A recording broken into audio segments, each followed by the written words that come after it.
Hello, Hello. akkam nagaadha?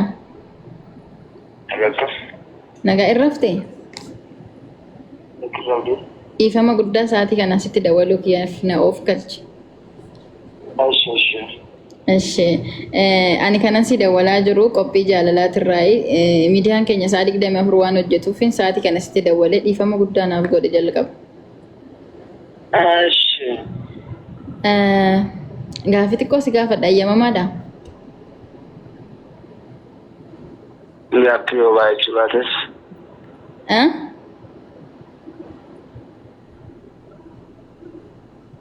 Hello? Hello?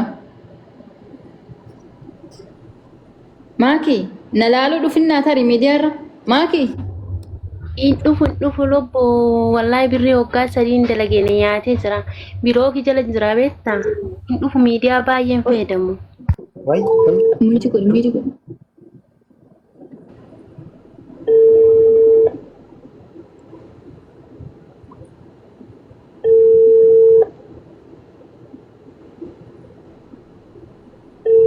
Tan ishii boodatti deebina qo'a. Tan miidhagoo boodatti deebina.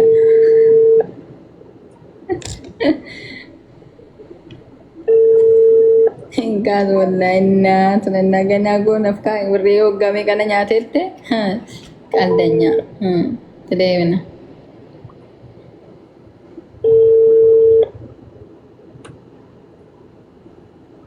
Biyyoon isaa nyaatu biyyoon isaa.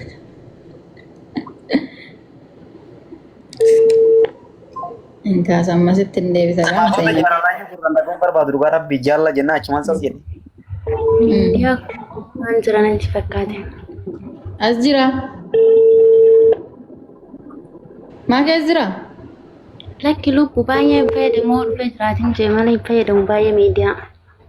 Hinkaasu inni amma bakka jaalala jennaan cufatee waanan siin jedhu. Ilmaan siin jedhamee hin baay'ee taaree dubbichisi. Jaalala jennaan nama cufate. Qoy birrii waggaa meeqa akkamti si nyaata inni itti deddeebisan kaasuti? Akkamti si nyaata bareetti moo? Abbaa manaa keeti moo? Jaalallee keeti? Lakki akkanuma ittiin wal jaalanii akka nama tokkoon. Eshi. Bakka inuma natti ergin jedha. Kaasaan baqqan ergaafiin ture. Amma deebi'ee waggaa sadi duuchaati ija jifatte moo? Waggaa sadi nama miidiyaadhaan beektu moo lafatti beektu meenatti? halkan natti dawwalee baay'een na soba ganama halkan sana akkaawuntii natti ergeen bulaa ganama nan ergaa osuma akkas ta'u maal jechuudha booddeen kiyyaa maaliidhaan jedhee bilooge kanaa booda birrii nan gaafatiniin jedhee bilooge. Qoy. Halkanii guyyaa birrii si gaafata? Halkan natti dawwalee beekaa maamila na haasee kee akkaawuntii na ergaa ganama nan ergaa. Jechuun nama miidiyaadhaan wal beektu moo lafatti? Haala lafumatti wal beekna waggaa shanaffaa keessan jirra. Eshi waggaa sadi guutuu ati maal kiyyettee hinnati birriitti ergaa? Inni kaasirraa qabaa moo jaalallee abbaa manaa keetti si fuudhee seelaa qabuuf jalaa si qabaa? Lakki ni kasnarraan qabu nafuunis. Eshi maaliif birrii kana hundatti ergite? Amma waggaa sadi guutuu isaa hojjette jechuudha barga. Maatii na barsiisin jedhaan inuman naa qaxara yeroo kamiyyuu. Ani inni miidiyaa kanarra lafaa ol waa'ee maal isinitti fakkaata?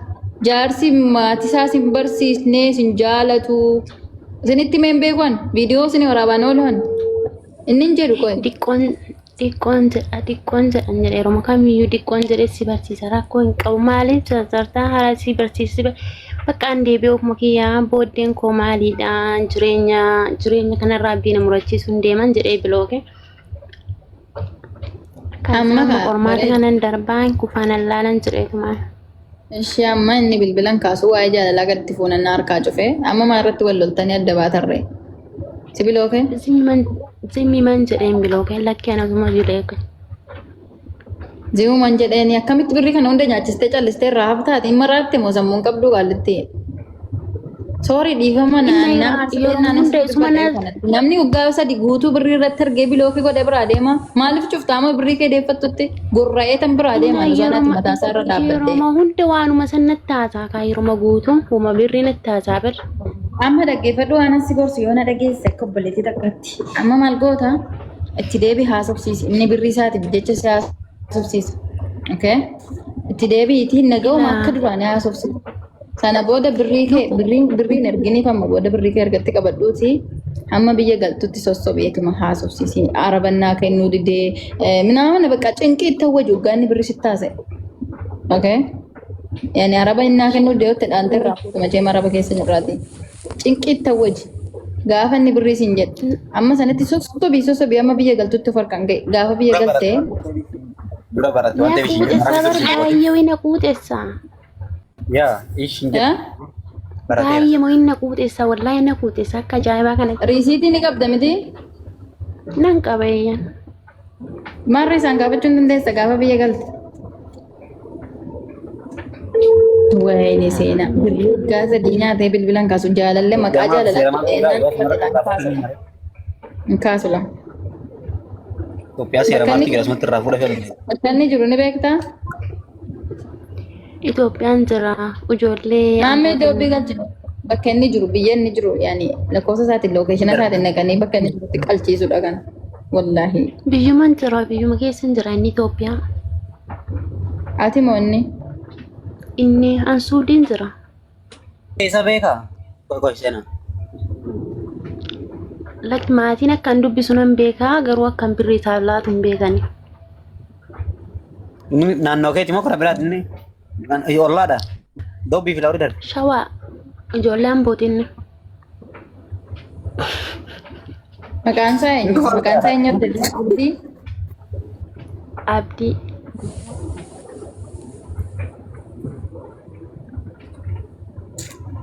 Yaasaaxinaan wallahi baay'ee tokko nama gubasi.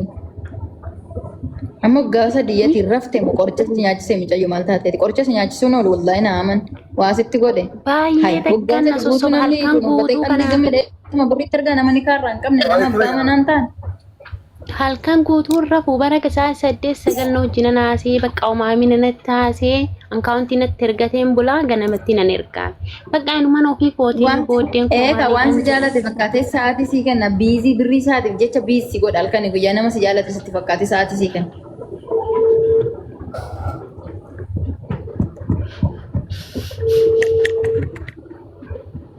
Inkaas wallahi na. Mamma dawwalaa kun. Bordee Osoo dura natti himtee raatte garuu sisteema biraatiin hin dubbisan ture. Yaa. Inni dhufamu shakkii malee. Osoo dura birrii narraa nyaatee raatettee sisteema biraatiin akka inni shakkinetti isa dubbisan ture. Qoy wallahi inni irra akka jiru laalaa tiktookiin. Abbaan kophatee tiktookii waliin qabdan Isaanii qabdaa baleetti. Online irra jira. Jiraatu footoo isaa hin qabdaa? Nan qabeeyyan. Footoo isaa ol baasee amma natti agarsiisi. Iskiriin sheer godhiti. Of duuba isaa godhe. Yalla ittiin guddisa. Isin immoo viidiyoo waraaba gaa'es. Rikoordii godhaati birrii shaa fidu nyaatee nafuun in ajjeesna bakka inni jirutti. Wallaahi waggaa sadi guutuu xaa'ee isaa nyaatte maal abbaa isaatiin. Rabbi carraa kanatti fayyadamtanii mukettan harkaa fuudhuu qabdan. Yaa. Footoo isaa ol baasi bareeddu. Amma argite wallaahi laafee. Oromoo fi Oromiyaa godha tokkee buusee farda. Ani lakkoofsa hin qabaa footoo isaa ol baasi sana booda ati keessa lakkoofsa keenyaa ergi ayyamamtoo taate ani mucaa kana birrii isaa siifan deebisiisa yookaan mana hidhaa isaa galchan. Naaman guyyaa lama keessatti na eegi.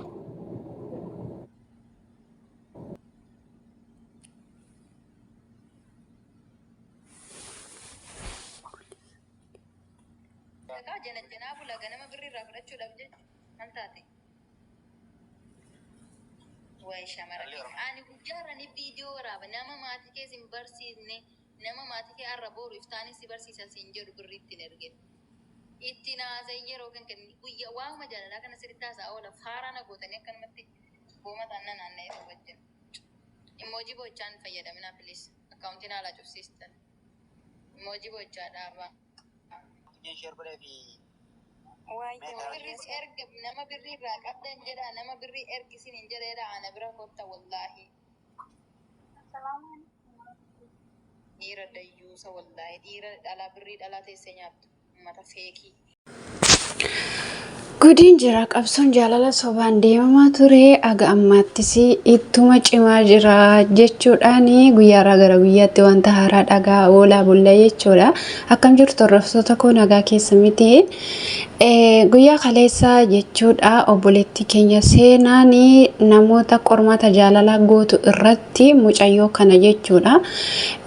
Intervii gootee turte mucaan kun immoo bilbila jalaa kaasee akkuma argitan jalqaba irratti achi booddee immoo dhimmichi dhimma jaalalaa ta'uu gaafa baru bilbila kaasuu dide jechuudha. Siimii qadeddeebitee yaalaa turte zannaan mucayyoon kun hicciitii jiru baastee jechaadha.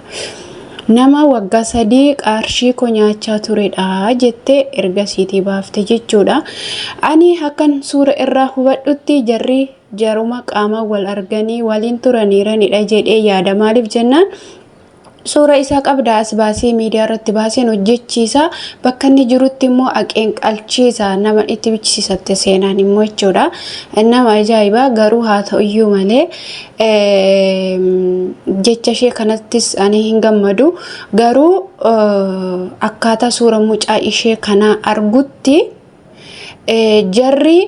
jara jaalalaa yeroo dheeraa tureerudha. Garuu haa ta'u malee mucayyoon waggaa 5 guunnee jette.